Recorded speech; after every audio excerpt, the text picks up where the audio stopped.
Print and electronic media మిత్రులందరికీ శుభోదయం. ఈరోజు ఈ కార్యక్రమం అంటే ప్రెస్ కాన్ఫరెన్స్ నిర్వహించడానికి వచ్చినటువంటిది మన ఉప్పల్ మాజీ శాసనసభ్యులు, బీజేపీ సీనియర్ నాయకులు ఎన్విఎస్ఎస్ ప్రభాకర్ గారు, అదేవిధంగా మీడియా ప్యానలిస్టు ఆకుల శ్రీవాణి గారు, నేను డాక్టర్ పుల్లారావు యాదవ్, రాష్ట్ర అధికార ప్రతినిధి. ఇప్పుడు ప్రభాకర్ గారు మీడియాను ఉద్దేశించి ప్రసంగిస్తారు.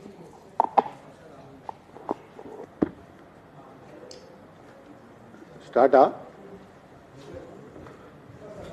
ఓకేనా?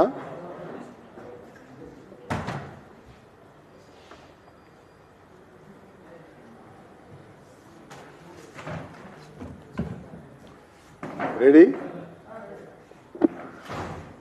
అందరికీ ప్రణామాలు. ఈనాటి ప్రెస్ కాన్ఫరెన్స్లో ఒక ప్రధానమైనటువంటి అంశాన్ని ప్రస్తావించదలుచుకున్నాను. ముఖ్యంగా తెలంగాణ రాష్ట్రంలో కాంగ్రెస్ ప్రభుత్వం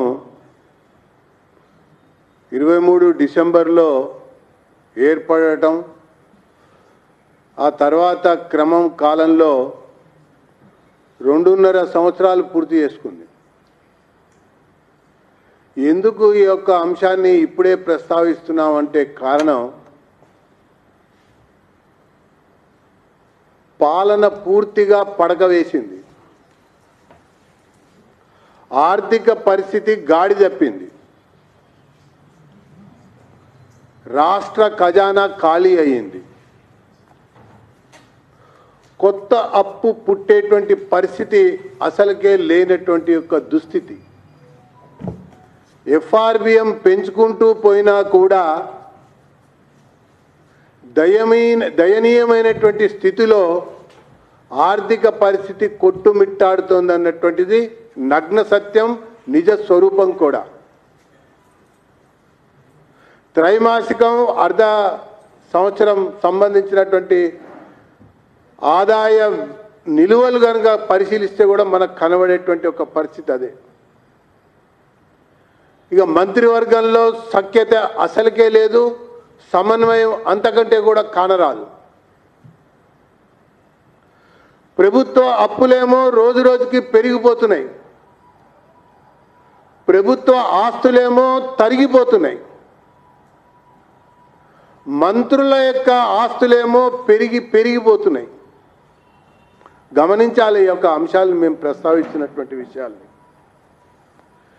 ఇక పరిపాలన ఎక్కడ వేసిన గొంగలి అక్కడే ఉంది అనటానికి అనేక అంశాలు మనకి కనబడుతున్నటువంటి ఒక దృశ్యాలని చెప్పని నేను పేర్కొంటూ, రాష్ట్రంలో కాంగ్రెస్ అధికారంలోకి వచ్చినప్పటి నుంచి ఈనాటి వరకు కూడా తరచుగా ఐఏఎస్, ఐపీఎస్ల బదిలీలకి అంతు లేకుండా ఉంది.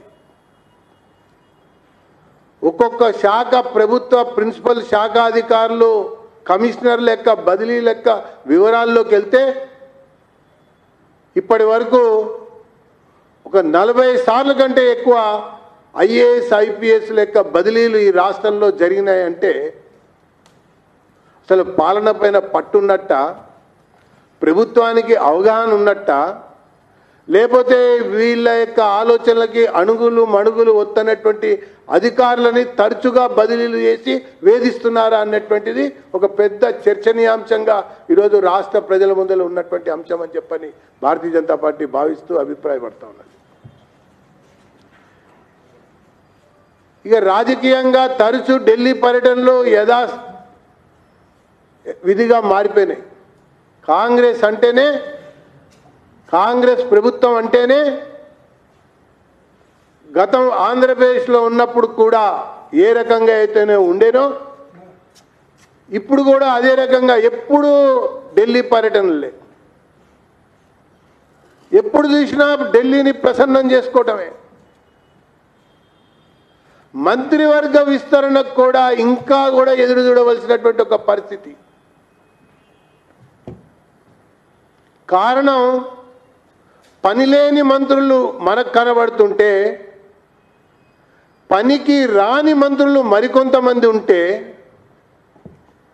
కొత్త మంత్రులు ఎవరిని తీసుకోవాలో అన్నటువంటి విషయంలో అనేక తర్జన భర్జనల నడుమ విస్తరణ లేకుండా ఉంటేనే చాలు అనేటువంటి అభిప్రాయానికి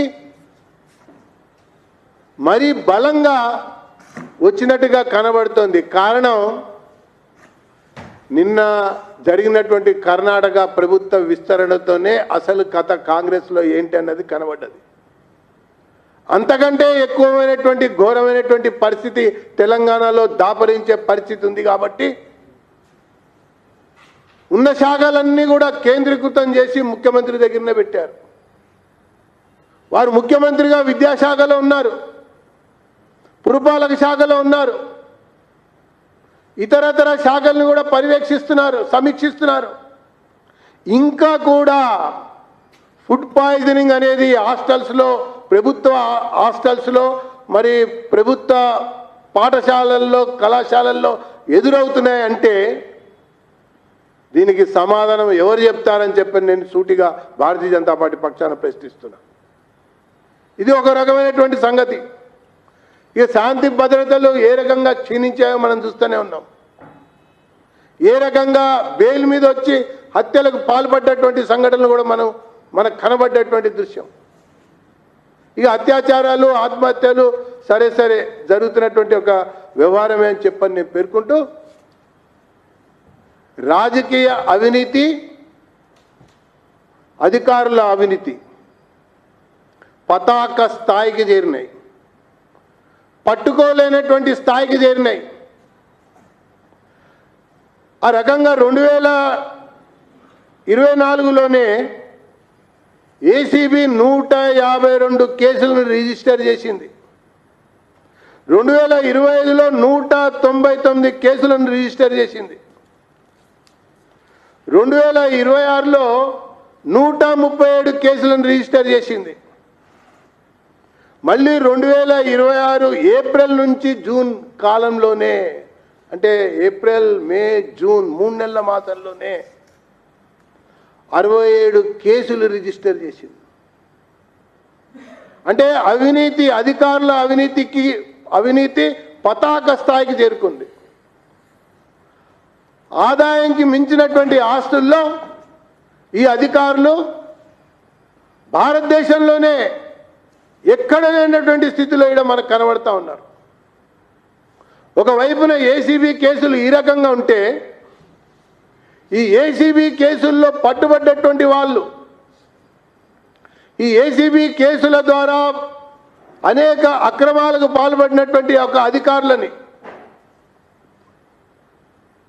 ఆ సంబంధిత మంత్రిత్వ శాఖకు సంబంధించినటువంటి మంత్రులు ఒకవైపున కాపాడటానికి ప్రయత్నం చేస్తూ, విచారణని నీరుగార్చడానికి ప్రయత్నం చేస్తూ, మళ్ళీ వాళ్ళ దగ్గర నుంచి కూడా కప్పం వసూలు చేసుకుని బయట పడేయటానికి చేస్తున్నటువంటి ప్రయత్నాలు కూడా బయట కనబడుతున్నాయని చెప్పని నేను పేర్కొంటున్నాను.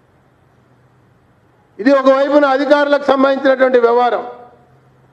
మరొక వైపున కాంగ్రెస్ ప్రభుత్వం అధికారంలోకి వచ్చిన తర్వాత ముఖ్యంగా అధికార పార్టీ నాయకులకు సంబంధించినటువంటి అవినీతి అద్దు అదుపు లేకుండా పోయింది. అది కూడా పతాక స్థాయికి చేరుకుంది. కొన్ని ప్రధానమైనటువంటి ఒక చర్చల సందర్భంలో